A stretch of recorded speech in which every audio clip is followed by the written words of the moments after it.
So this is our second tutorial for ECE297.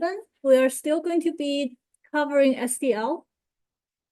And this should be the last tutorial that's mainly on SDL. So recall last tutorial, we covered C++ templates and the standard template library, specifically the vector class and the containers library.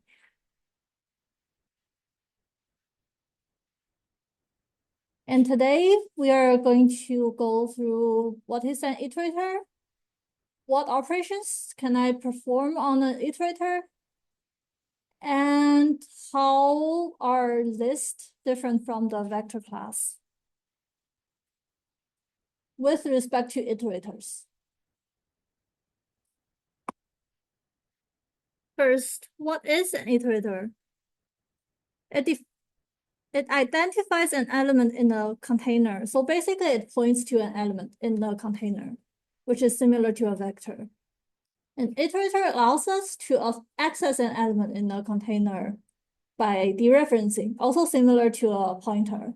An iterator allows us to move between the elements in the container with similar to pointer arithmetic for each type of container. An iterator is restricted to efficient operations. And this is very important because not all operations are valid for different types of iterators, for different types of containers. And this is because C++ only implements efficient operations for iterators for speed purpose.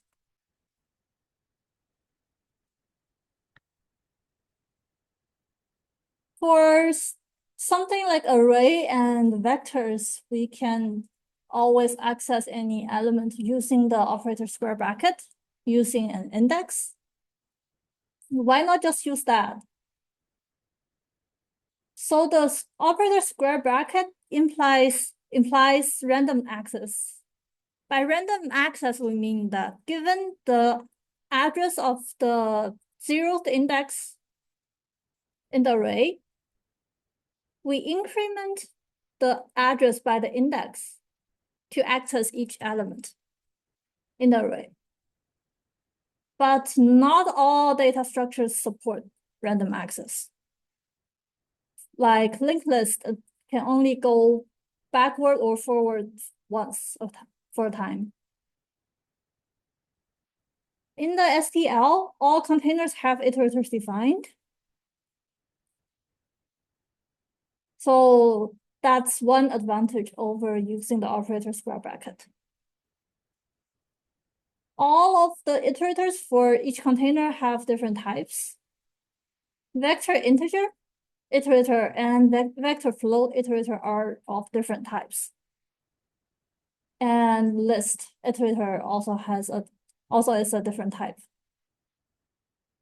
So iterators are basically classes defined to mimic pointers.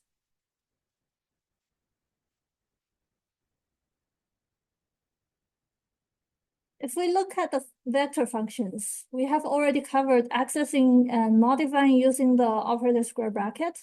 We have the insertion with pushback that inserts one element to the end of the array. Querying size tells you the size of the current array. All of the above takes all one time. And today we're going to cover iterating the begin and end iterators. So the begin iterator returns an iterator to the beginning element, so the first element. The end iterator returns an iterator to the end element, and that is one element following the last element. And this is used for bounce checking. So visually, begin will be at the 0th index and end will be at 1 past the last n-1 index. Now let's have a poll activity. Say we have a vector of numbers 1, 2, 3, 4. And for case 1, we're defining a SVD vector iterator IT and assigning number slot begin to it. Can I have a show of hands who thinks this is allowed? Who thinks this is not allowed? This is allowed. Number slot begin returns an iterator of vector int iterator. And this will point to the first element of the numbers vector. Now, case 2, IT assigned to 5. Is this allowed? Who thinks this is allowed? Who thinks this is not allowed? This is not allowed. 5 is an integer, not an iterator. And IT can only be assigned an iterator type. Case 3, IT++, is this allowed? Who thinks this is allowed? Who thinks this is not allowed? Yes, this is allowed. This will point iterator to the next element. IT minus minus. Who thinks this is allowed? Who thinks this is not allowed? This is allowed. This will point to the prior element. Now, int x equals to dereferencing of IT. Who thinks this is allowed? Who thinks this is not allowed? This is allowed. This will dereference IT and set x to the element at where IT is pointing to, similar to pointers. These two are conditions. IT not equal to number slot end. Who thinks this is allowed? Who thinks this is not allowed? So this is allowed. This will check whether IT points to the end. So this actually, if we are using this in a for loop or if, this checks whether it's pointing to a valid element in the vector. IT less than number slot n. Who thinks this is allowed? Who thinks this is not allowed? Who thinks this is allowed? Yeah, this is allowed. It checks whether we are pointing to something before the end. Case 8. Dereferencing IT equals to 27. Who thinks this is allowed?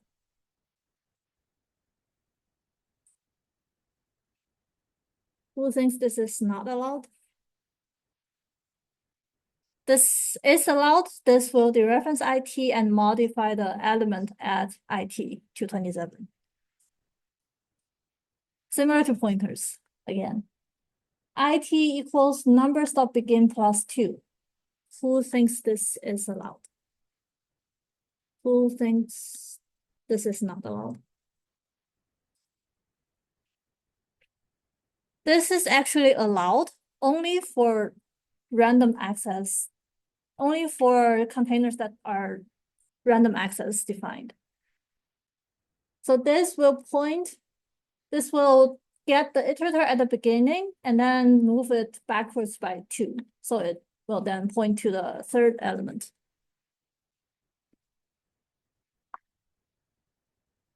Then looping through a vector, we can have two ways. First way is obviously using indices. So we start from I equal to 0, go all the way to number slot size and output and increment. If we use iterators, we can get an iterator to the beginning of the numbers vector all the way to the end and IT++ or plus IT. And we print out the reference of IT. So both of these do the same thing.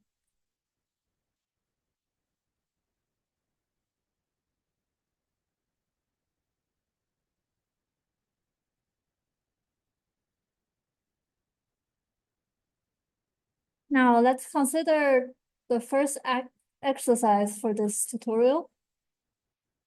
Say we have a vector of integers passing by reference, and we want to loop over the integers vector and push back all of the elements that are negative to the negatives vector. That's defined here as an empty vector. And then we return negatives at the end using iterators. Can we go to this URL and complete the code under exercise 1? And we'll be back in 4 minutes.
Anyone needs more time?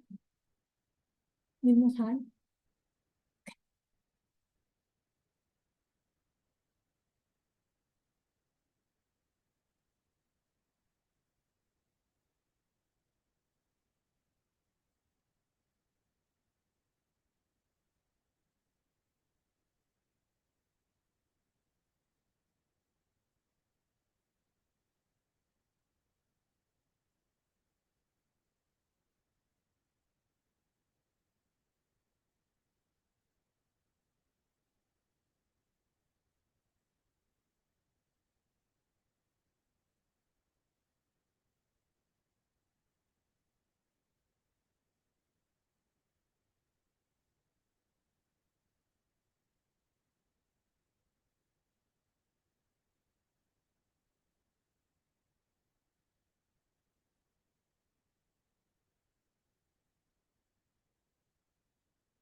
Yeah, I'm going to continue.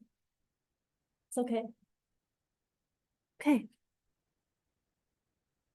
So this is our code for the looping through the vector with iterators. So we start from integer.begin until integers.end, incrementing in each iteration. And we dereference IT and check if it's negative. If it is, then we push back dereferencing IT.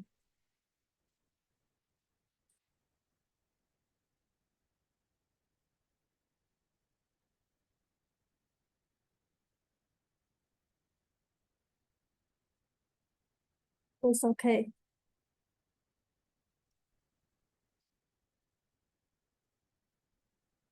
So basically, we are treating it like a pointer in the dereference. Now, let's consider another function that removes the negative values from the integers vector. So we still start from the first iterator to all the way to the end. And in this case, if dereferencing IT is less than 0, we will call the vector's erase function to erase whatever is at IT. And what the erase function does is that it will erase whatever is at the iterator. Then it will return an iterator to the next element. And because it returns the next element, we'll have to not increment here, we have to increment in the else, because we don't want to increment after the erase.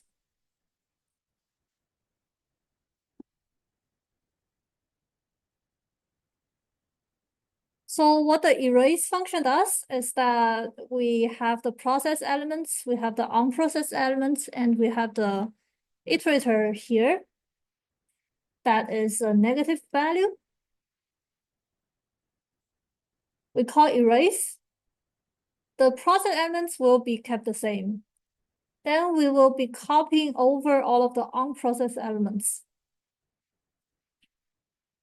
to fill the space of the negative. Then it will return the iterator to the next unprocessed element, IT2.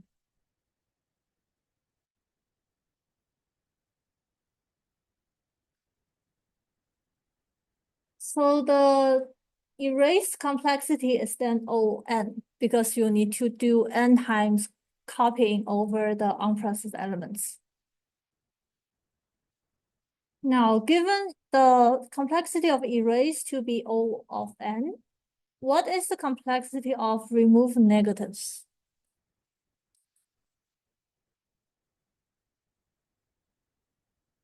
Remember, remove negatives goes from iterator begin to the end, and it calls erase whenever it sees a negative value. Yeah. Erase itself is O of n. Oh, itself is O(n). oh, O(n). Yeah. O(n) squared. In the worst case, we will loop over n elements and erase n times, and that's O(n) squared. And the actual complexity will be an order less than O(n) squared, but still on the same order. So it's still on the O(n) squared order. It could be a bit less than O(n) squared, so it's not on the order of O(n). That's the point of big O notations. Yeah. Now consider the same function for the list. We have the doubly linked list, and we have the next and previous links for bidirectional access. In this case, we can have fast insert and erase because we don't have to copy over an array. We just have to update the neighbors, the next and previous of the neighbors. And in this case, it's O1. So here's the comparison. For vector, all of the beginning and pushback and size are O1. Operator square bracket allows us to do random access, and that's O1.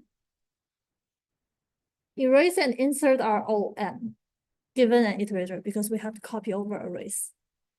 For the list, beginning and pushback and size are O1.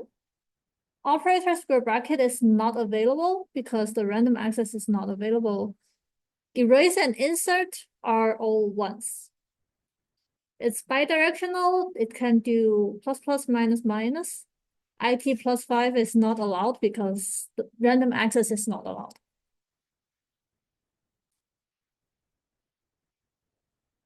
So we have three categories of iterators. First one is random access, which is similar to vector. We can do dereferencing. We can do plus plus minus minus IT plus 5. Bidirectional doesn't support IT plus 5, but it can do the other three. Forward, like a forward list, can only do plus plus, not minus minus. So when you are switching between different container types, and when you're using iterators, just make sure that you're using the valid iterators defined for each container. So in this case, we'll be replacing vector with list. So what we need to do is just to replace vector with list. And all the operations done with iterators are kept the same.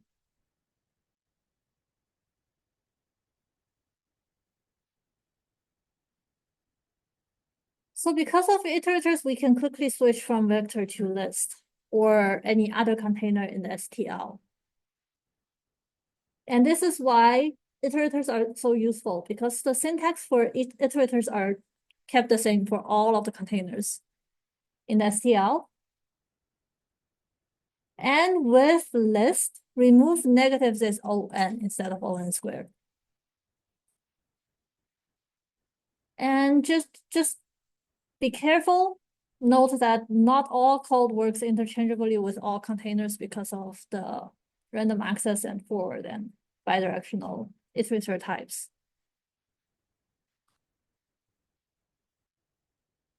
And now another trick for your coding is the auto keyword. So instead of specifying a type such as int or something like std vector and iterator, we can use the auto keyword. And this keyword will ask the compiler during compilation to determine the type. And auto only helps on saving on typing, and this will keep code compiling when you switch types around frequently. Like if you switch from a vector to a list, when you are using auto for the iterator, you don't have to change the name of the iterator. But you should always know what the actual type will be when you are using auto. And this is because using auto can make your code more harder to read. This will make your code shorter and more concise, but will be harder to read. So you'll have to know what the actual type will be. And the type cannot change during runtime. This is like specifying a type like integer, but you're letting the compiler to do it for you. So you can't do auto a equals to 2, and then do a equals to like 2.5. This won't work. This is not Python.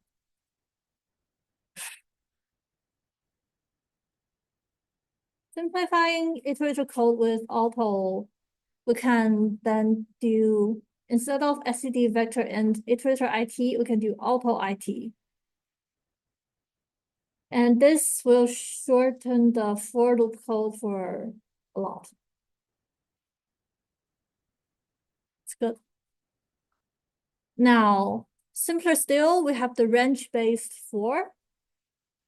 The range-based for can be very useful for using different containers in STL, not just for vectors.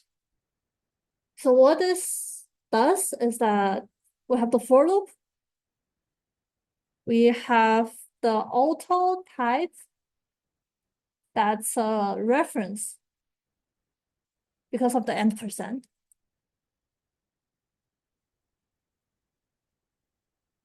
Of the vector, the container numbers. And this will tell the for loop to loop from dot begin to dot end iterators.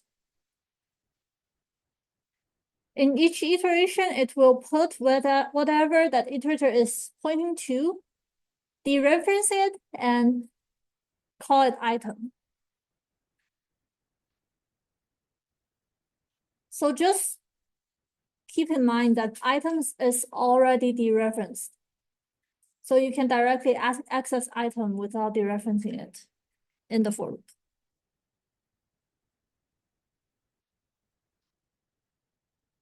And this will loop over an entire STL container. Any questions? Okay, I'll move on to the demo. Demo 1. It is the vector versus list erase example.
First demo is the vector versus list erase negatives. And I'll show you the code first.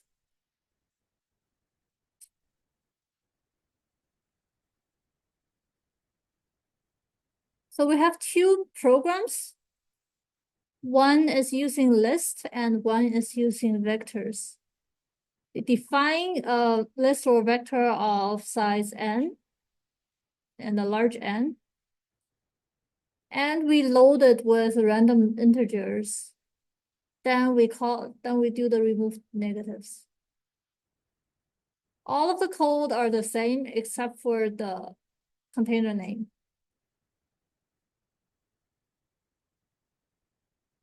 Now,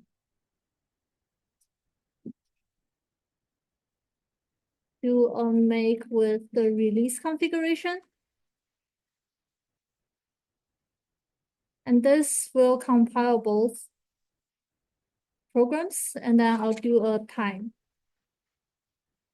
I'll do vec first. And we know that this is all n squared.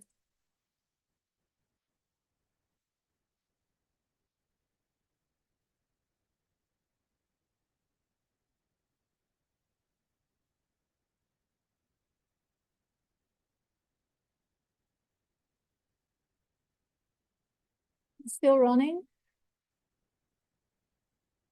18.47 seconds for O(n) squared. Let's time the other one, list. This is O(n). 0.05 seconds. So the idea is always avoid O(n) squared unless absolutely necessary and for a smaller number of set. When the set is getting larger and larger, always just don't do O(n) squared because it's going to get slow.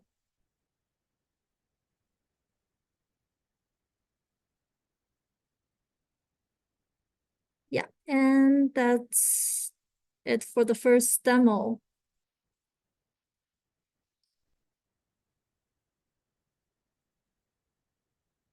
Anyone needs a quick rest, or we can just directly go to the next one. I'll take that as a no.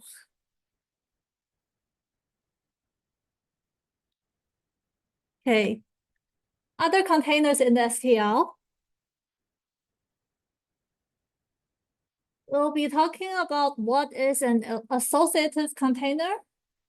Why would I use an associative container over a sequential one? What is an unordered associative container, and why would I use an unordered container over an ordered one?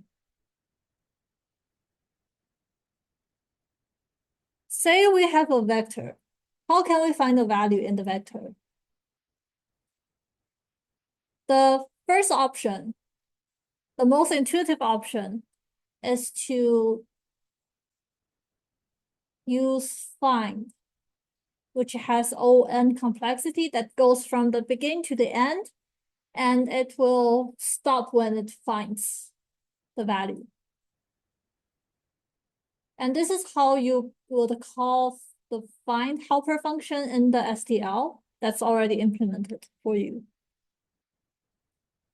So this takes in my vec.begin, my vec.end, and it will start from the beginning and search for the string LA and return the iterator to it and found it.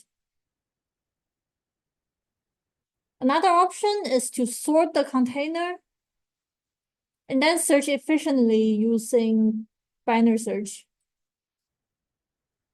In this case, it's difficult, error prone to sort the container and then implement the binary search. And to sort the container itself could take longer than O(n). And search will take O log n, which is more efficient. So this is a design choice over the first option, find. Option 2 could be even slower than option 1 in some circumstances. So if both of these are not the best option, we can think what data structure is inherently ordered so that we don't have to sort the container in the first place.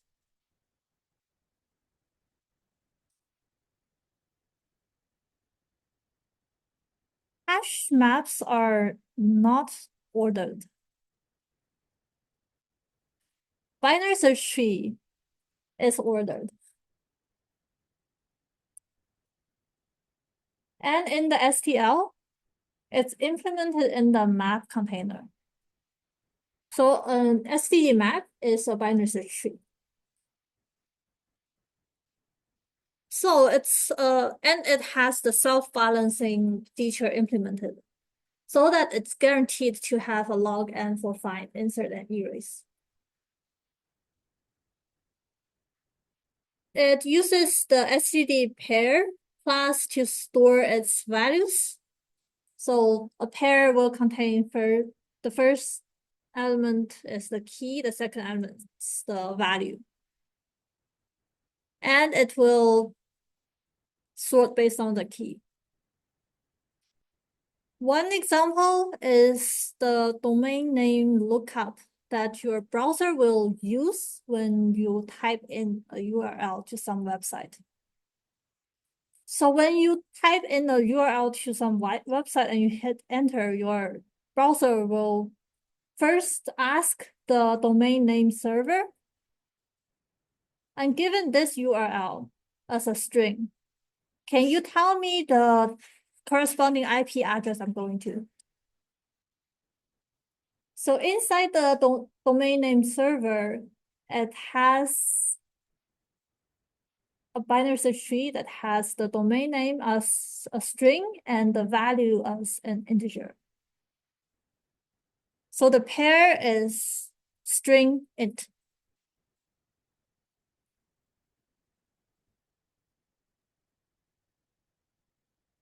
An example of insertion into a map. First, we include the map header, include the map container. Then, for the we create a map specifying the key and value types. So remember, map is templated. And we create an empty map called DNS lookup. We have three options of inserting pairs into the map. The first option is to create a pair first using the pair constructor.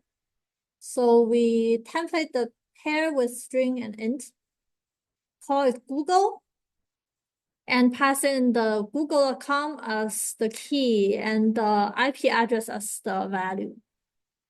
Then we insert Google into the map. Option 2, we can use the make pair helper function implemented in STL. So the make pair helper function doesn't need you to manually specify the templated pair. It will directly take in the key and value and return the pair. And in this case, you can use auto so that you don't have to do copying of the string and integer types. And insert the apple into the map. Option 3, we can skip the auto apple part and directly make pair U-Toronto and the IP address and directly insert.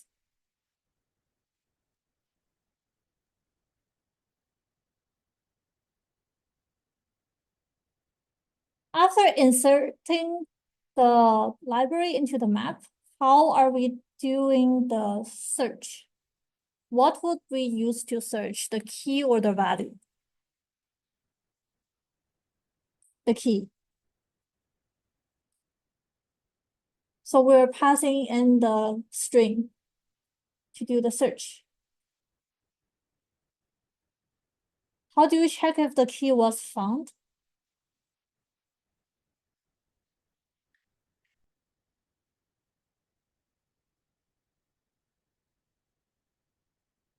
Remember that the find function returns an iterator.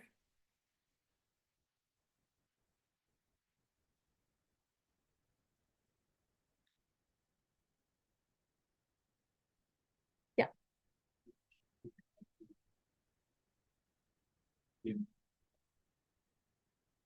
Yeah, we compare it with DNS lookup.end.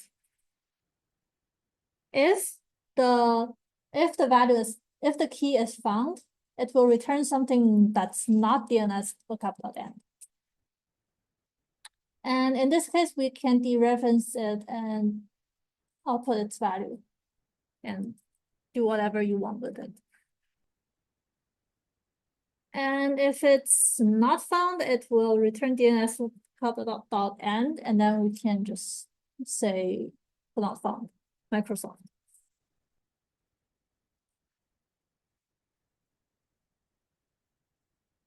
And the iterator points to the entire node in the map, which is a pair. It's not the key or the value, it's the pair itself. So it has first as the key, second as the value.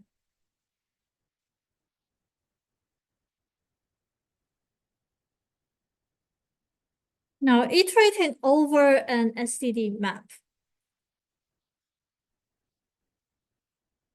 Let's write a for loop to print out all of the nodes in the STD map. Let's go to the exercise 2.h and try that.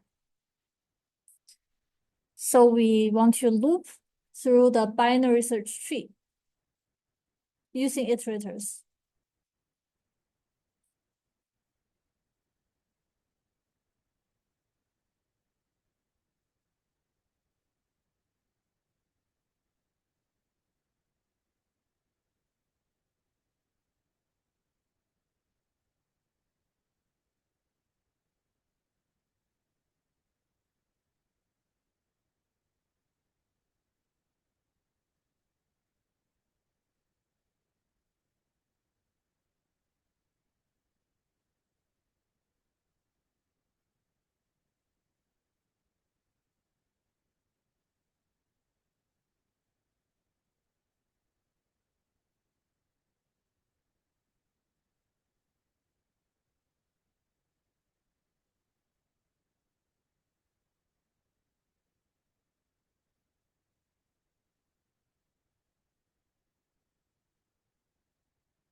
Anyone needs more time?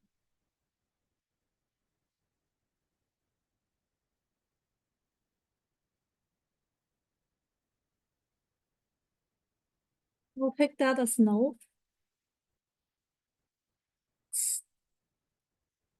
So your code should look something like this.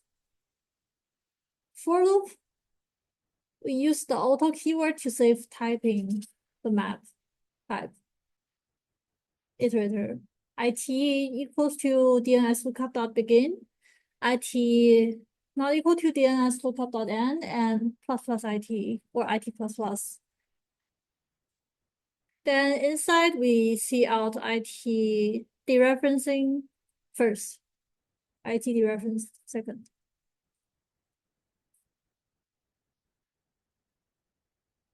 And this should be the output.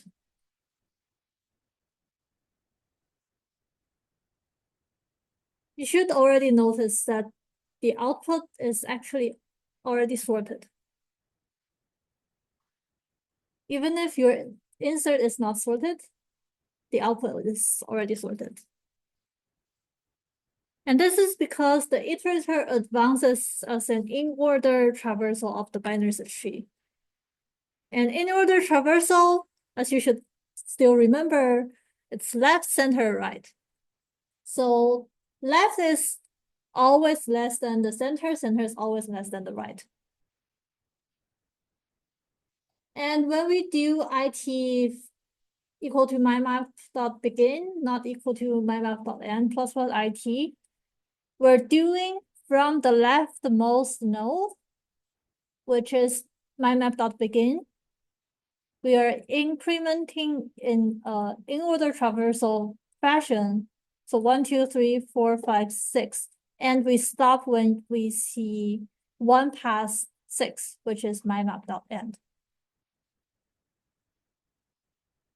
So the end iterator is always pointing to 1 past the last element.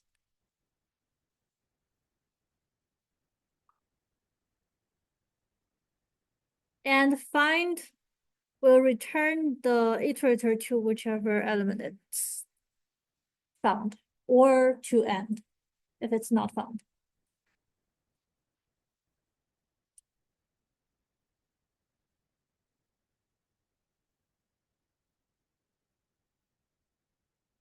And with that, let's expand it further. So say we have something like a salary database, and we have 2 employees with the same name, John Smith. When we're using a map, when we're inserting the second John Smith, because binary search tree, the map, is only able to take in unique keys. At the second insertion, it will say key exists. So the second pair is not inserted into the database. So when you are querying for John Smith, it will always return the first one, which is the 45,000 one. But in this case, we'll be losing some information. What do we do? Let's go to the containers library and see if we have any option to store duplicate keys in a map. And we find something like called a multi-map. A multi-map is essentially a map that is able to do duplicate keys. So we modify multi-map so we can do insertion of the second John Smith. But then when we do find again, because the find only returns a single iterator, so arbitrarily only one entry is returned. So what now? Let's go back to the documentation again and look for anything that could be replaced. And we see something called equal range. The equal range function returns a pair of iterators that gives the range of entries matching the key, John Smith. And we can use two iterators as a range because it's essentially a binary search tree. And if the keys are the same, the iterators will be together with each other. So we just need the beginning iterator and the end iterator of the range.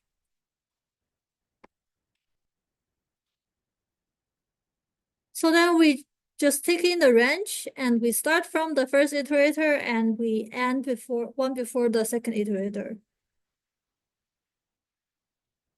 to iterate through all John Smiths.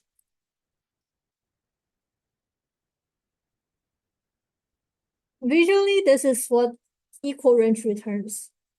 It will search in the binary search tree and it will return the iterator to the first appearance of John Smith, and range.second is one past the last John Smith.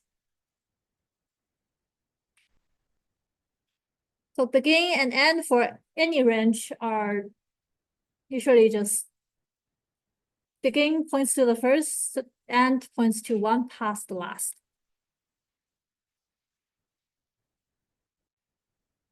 We have other containers like we have map, multi-map, unordered map, and set. So map, multi-map, and set are binary trees. So find, insert, and erase are all log n. And we have the comments saying usually when you would use them. Like if you need something to be ordered, you can use map. If you need something to be ordered and with duplicate keys, you can use multi-map. If you only need the key, not their values, you can use set. And we also have the unordered map that does all one time to access, find, insert, erase, and use it when the order does not matter because unordered map is not ordered. No. And we have other containers that are 1D, like a queue does first in, first out. So the first value you push into the queue will come out first. Priority queue does keep the elements not really ordered, but it will always have the largest by default, or could be the smallest if you set it, configure it when you do pop. And the pop is all one. So if you are only interested in the max or the min value in the list, do priority queue. And priority queue takes O log n to push because it's still a tree structure, a binary tree. It's a heap. It's still a binary tree structure. The stack is last in first out or first in last out. And a DQ, which is similar to a vector, but it's faster if you're doing frequent insertions or deletions. You can explore that on your own later on. And next thing I'm going to talk about is unordered map. So comparing the map with the unordered map, remember the map needs O log n to find, insert, erase, and unordered map only needs O1. But a map is a binary search tree, unordered map is a hash table.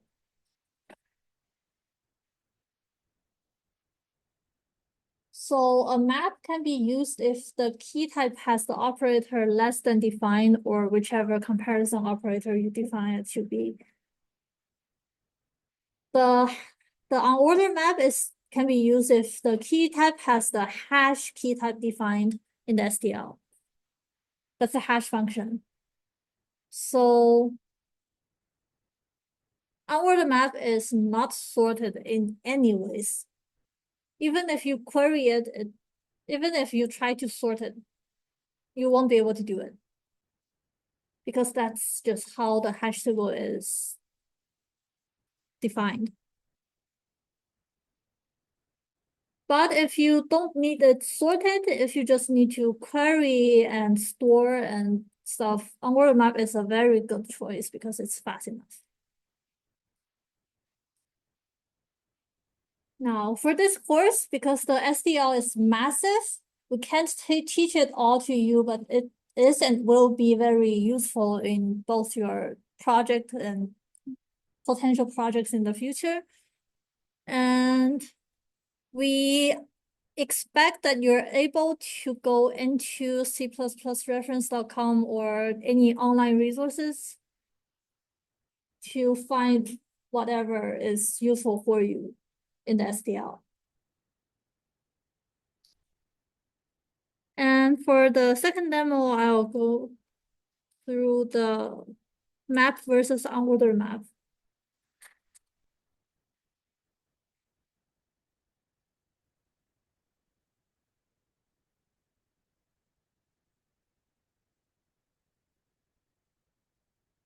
So we have two files again for comparison.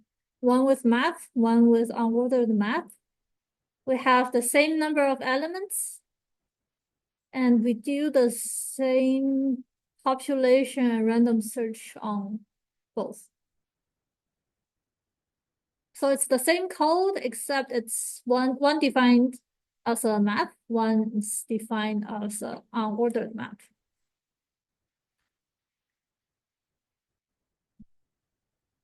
So to make configuration release. And I'll time both of them. So we expect map search to be O log n. Let's test it. 0.29 seconds. That's O log n. And let's time unordered map. 0.15. That's O1. So we can see the difference between O log n and O1. And in this case, because they're too similar,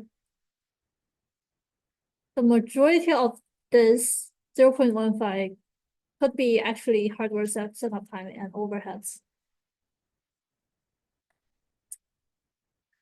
And O log n is usually fast enough. But if you need to boost it by, this one is boosted by about 2 times. Boost it further, you can use O1. Yeah. O1 is the fastest you can get.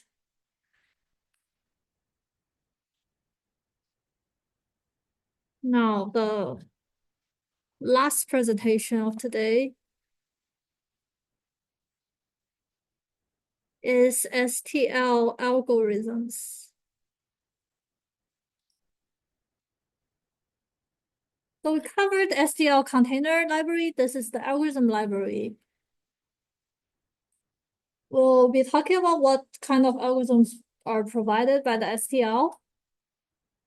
And we'll be using the find function as an example to find the specific value in the container. How can I sort the container? How can I find the information I need to use that STL on my own? So the first example, finding elements in a container. So common scenario, as we have also discussed, we have a collection of data in some sort of container.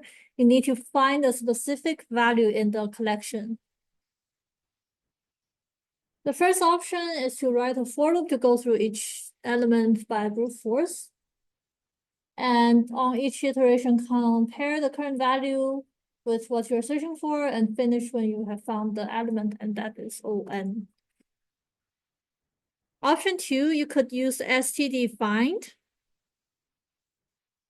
std find function does the same thing as what you would do with writing a for loop in the first option. And this just takes in the iterator to the beginning and end of the container or the range you are searching for. It returns the iterator to the first match. And this is ON as well. Both of the options does the same thing, but using the function that's written by someone else, it requires less typing because you're just calling one function and dictates intent to find the value from the name of the function. If you're just writing a for loop, you need to read through the for loop and, oh, I'm trying to find something. But if you're calling the find function, you know that you're trying to find something from the name, and you have the begin and end of the range you're searching for. And it reuses well-tested code. This is less prone to programmer error. When you're trying to debug something, you know that the find function is bug-free. And you don't have to go through your for loop and see if there are any bugs in the for loop. So the syntax will look like this. We have the auto IT assigned to the iterator returned from the find function. And we pass in the find function with the begin and end iterators and the value to be searched. And we check if the value exists by comparing IT to the collection.end and dereference IT to output the value. And to use the find function, we'll need to include the algorithm header.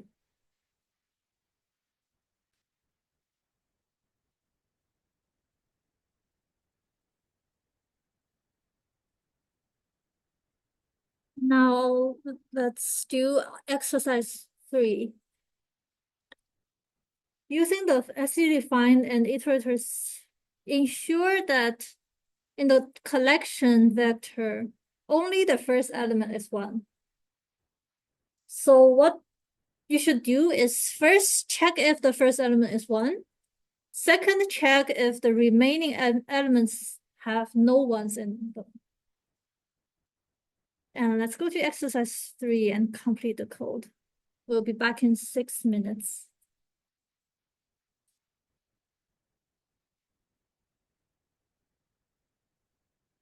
Remember what you need to do? First, check if the first element is 1. Second, check if the remaining elements are not ones.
Is everything good?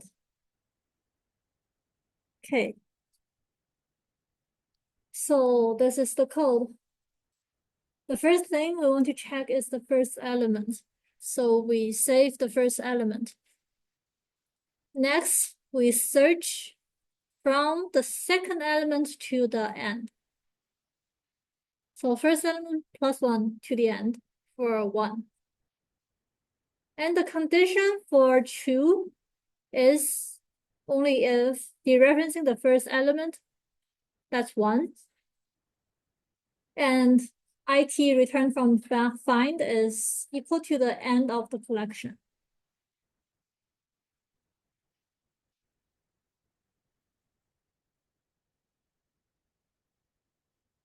And in this case, you don't even need to do the error checking because find first element plus 1 is at most collection.end. So we're searching from this end.end to end, and it will return end. So this will so do this.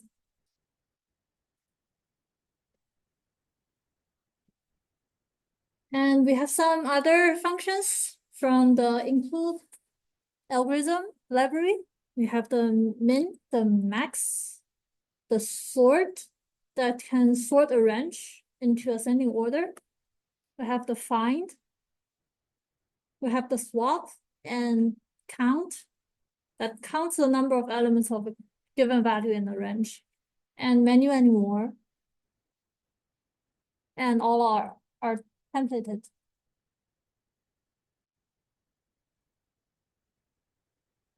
And let's pick sort as an example.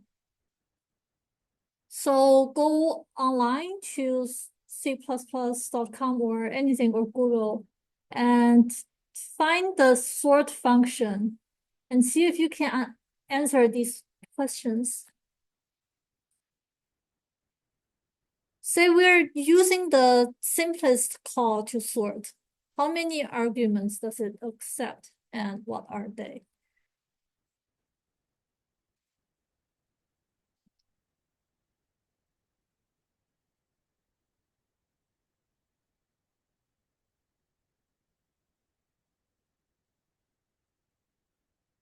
I can answer. 2. And what are they? And do we have requirements on the types? 2 iterators, yeah. Do we have requirements on the type of the iterator?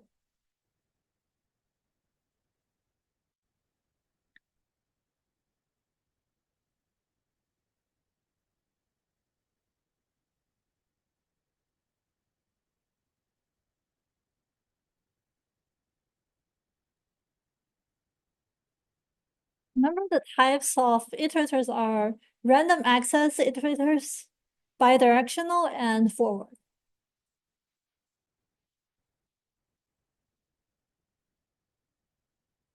Hmm? Yeah, it can also take more arguments, but for the simplest call, yeah, it's the begin and end, right? Yep. Yeah, random access iterators. Sort can only be done on containers that have random access defined. So say if we have something like on order map, the sort doesn't work.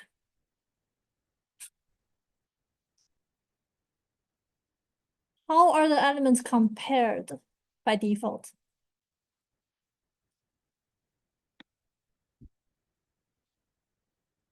It's a quick sort, but how are they being compared? Like, how do you tell that one element is less than another one? By default. Yeah. It's the less than operator. By default. And because it can take more arguments, you're able to configure that as well.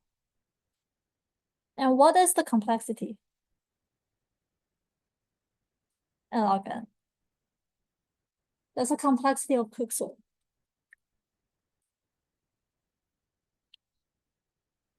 So as an exercise, we have a vector of numbers of int. How do you call sort to sorted?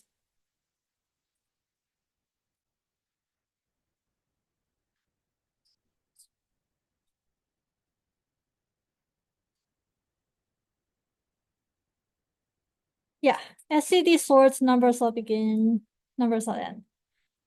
And this takes O n log n. And then if we want to output it, we can just directly access the iterators from beginning to end. And that's it for today's tutorial. If you have any questions, I'm here, or you can directly ask.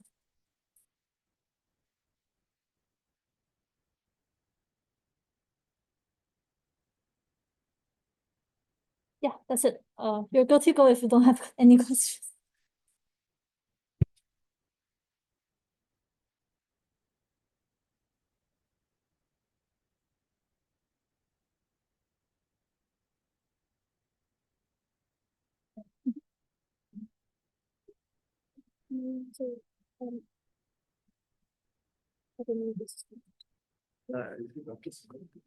It did not look good.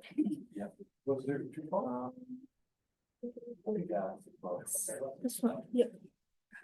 Why did we have to define the first element as a constant here? Because we're checking if the first element is one. And then we want to check if none of the other elements are one. So what we are doing is that we're first saving the first element, and then we're doing the find from the second element to the end. So the only This is what I did. yeah, I checked from the first element to the end, and the end number of one. So if on third number there's a one, it will put this as like the third value. Right? no, this will only output the first one. So this won't work. Oh, okay. That way. Okay. Yeah, and then the first Wait, the only option for true is when the first element is one and IT equal to n. Okay. And why does this not output like the next value? I'll take a look at it. Like, for example, there's a array. The find function will return when it finds the first one. Oh. Okay. Okay. I thought finding the last one will make. Right. Thank you.